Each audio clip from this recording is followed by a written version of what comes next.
नगरपालिका झाल्यामुळं वेगळ्या वेगळ्या ठिकाणी वेगळ्या चर्चा चालू झाल्या। आरक्षण कोर्टातनं निर्णय झाला आणि एकच मतदारसंघ पुरुषासाठी राखीव पडला, ओपनला, आणि अखंड तालुक्यातली सगळीजण चर्चा करायला लागली।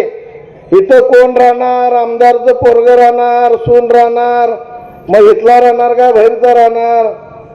पण भारतीय जनता पक्षानं त्यावेळी एक निर्णय घेतलेला होता, या मतदारसंघामध्ये कुणाची मक्तेदारी ठेवायची नाही। या मतदारसंघामध्ये सामान्य आणि हिंदुत्वाला मानणाऱ्या अशा प्रशांत शापुरेला इथून उमेदवारी द्यायची आणि ती निवडून सुद्धा आणायची। याच मतदारसंघामधल्या बऱ्याच लोकांनी असं सांगितलं होतं की हा मतदारसंघ आमचा आहे। गेल्या वेळी या मतदारसंघातून माझ्या सभागृहामध्ये आत्ताच्या आमदारांचे उमेदवार होते आणि ते राष्ट्रवादी पक्षाकडनं होते।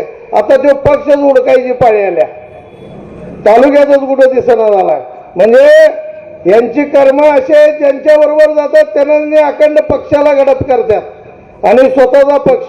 आता आळवणकर साहेबांनी सांगितलं की नाही मला माहित नाही, पण काही गोष्टी या तालुक्याला माहीत असायला पाहिजेत।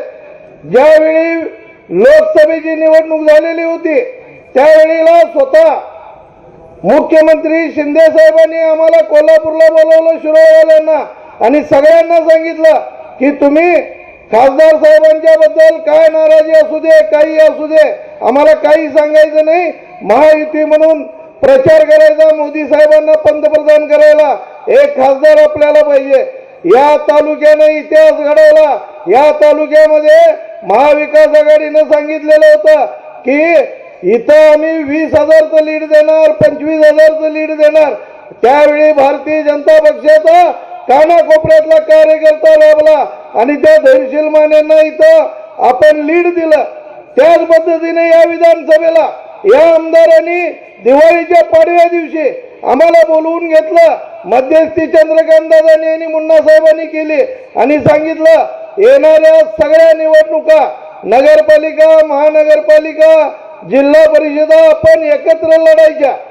काय झालं, नगरपालिकेला म्हणायला लागले, ठरलेलं गेलं, एक स्टॅम्प करून दिला होता यांनी, कुरुंदवाडा भाजपचा नगराध्यक्ष, शिरोळा आरक्षण पडलं तर भाजपचा नगराध्यक्ष, महिला ओपन पडलं, पुरुष पडलं त्यांना, जयसिंगपूर नगराध्यक्ष त्यांना, जिथं त्यांचा नगराध्यक्ष असेल तिथं आमचा उपनगराध्यक्ष, आणि समान जागा घ्यायच्या।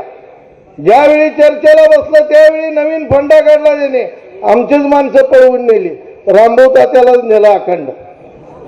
शिरोळमध्ये युती करणार नाही, पाहिजे असलं तर या आमच्या चिन्हावर या। आता यांचा लय मोठा राष्ट्रीय पक्ष, त्यांच्या चिन्हावर या म्हणजे तिथं पहिल्यांदा युती तोडली। मग पक्षानं आम्हाला सांगितलं जसं होईल तसं लढा, कुणालाही घेऊन लढा, पण आता फसवलेल्याच्या पाठीमागे जायचं नाही। ही त्यावेळीची घटना। आणि जिल्हा परिषदेला मुंबईवरनं फोन आले, चंद्रकांत दादांनी सांगितलं, देवा भाऊनी सांगितलं की अजिबात काय नाही, महायुतीच करायची। ठीक आहे म्हटलं, महायुती करायची। आम्ही म्हटलं आमच्या 3 जागा द्या। गेल्या वेळी भाजप स्वतंत्र लढून 3 जिल्हा परिषदेचे सदस्य आणि 2 पंचायत समितीचे सदस्य आले होते। ते म्हणाले आता तुमचं शिरोळ गाव गेलंय, 2 देतो।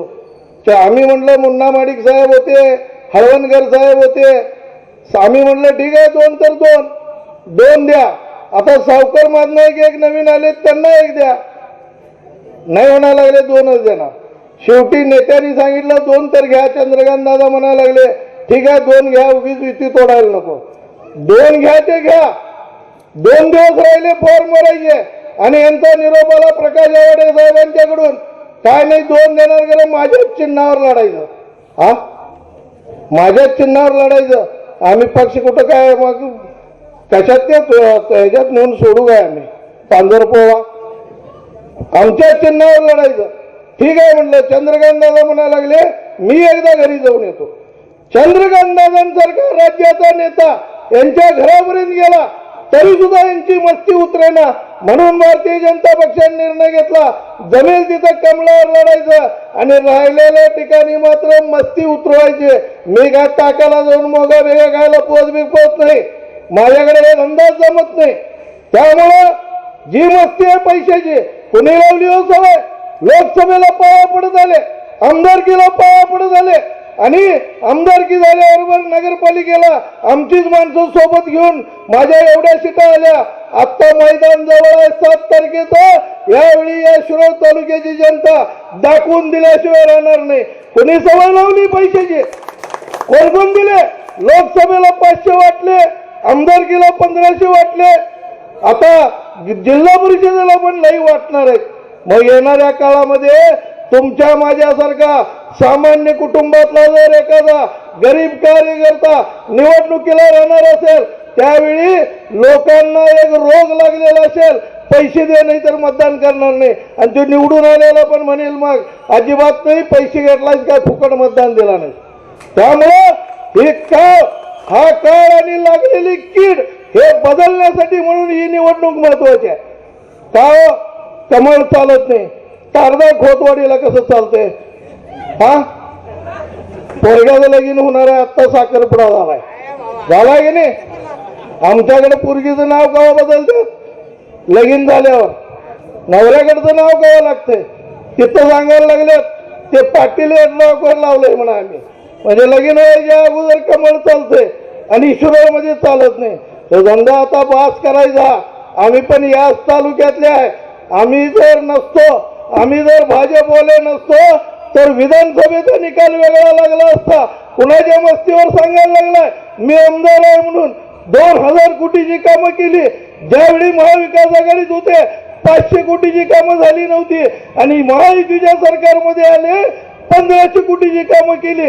आमच्या जीवावर केली. 105 आमदार आमचे होते आणि नंतरच्या आत्ताच्या मध्ये 137 आमदार भाजपचे आहेत.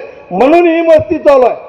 त्यामुळं आम्हाला भीती घालायचं कारण नाही. मी सांगतोय तुम्हाला, या देशाचा इतिहास जर बघितला तर 2% लोक फक्त स्वातंत्र्य लढत होती आणि 33 कोटी लोकांना स्वातंत्र्य मिळालं.